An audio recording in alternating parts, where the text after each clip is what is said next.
Senhores, feito o assistente de triagem, eu queria falar um pouquinho sobre esses assistentes de análise processual.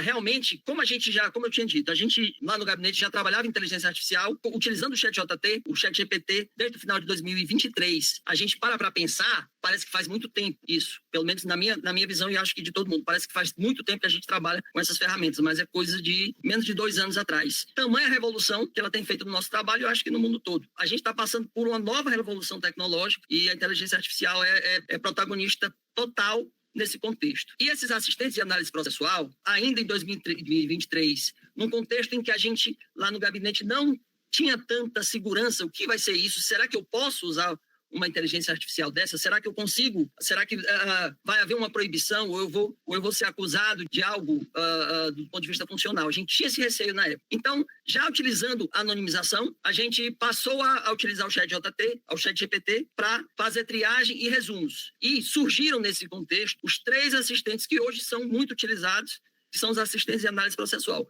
Por que eu estou falando deles, dos assistentes? Porque eles tratam de um princípio, que é uma técnica da engenharia de prompt, que é a cadeia de pensamento, a cadeia de prompts, prompt chaining, que é basicamente você trabalhar os processos, trabalhar a sua rotina da análise de documentos encadeada, em passos, como se fossem vários prompts encadeados, um após o outro. Obviamente, dentro de um mesmo contexto de trabalho. Por que isso? Quando a gente está tratando de análise processual utilizando inteligência artificial, e aqui talvez seja o ponto mais importante desses sistemas, desses assistentes, a gente tende a querer que ele nos ajude a resolver o processo, quando, na verdade, eles precisam nos ajudar, e aqui é uma forma de pensar e uma forma de trabalhar, mas eles precisam nos ajudar a analisar os processos. Então, essa é a grande questão e a grande estratégia. Existem outras. Existem prompts que entregam uma estrutura e depois já fazem um voto. Mas os assistentes de análise processual, a proposta deles é ajudar a analisar junto com o assessor. Qual é o benefício disso?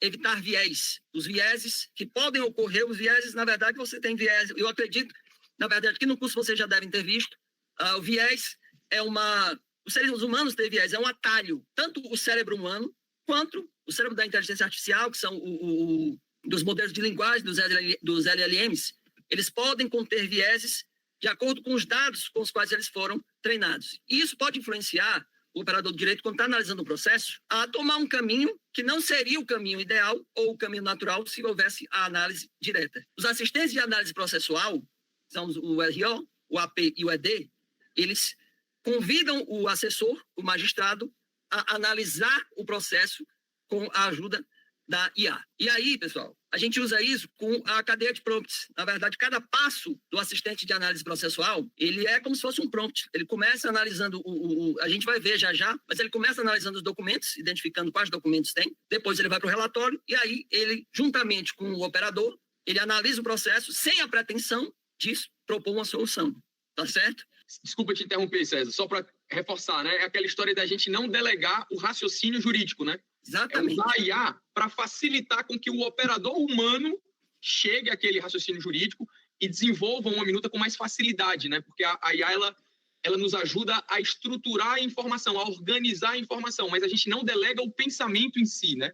O pensamento é todo aquele norte da regulação do CNJ, inclusive, né? A centralidade na pessoa humana. Ou seja, você não delega o pensamento humano. A IA, ela entra para nos ajudar a organizar essa massa gigantesca de informação.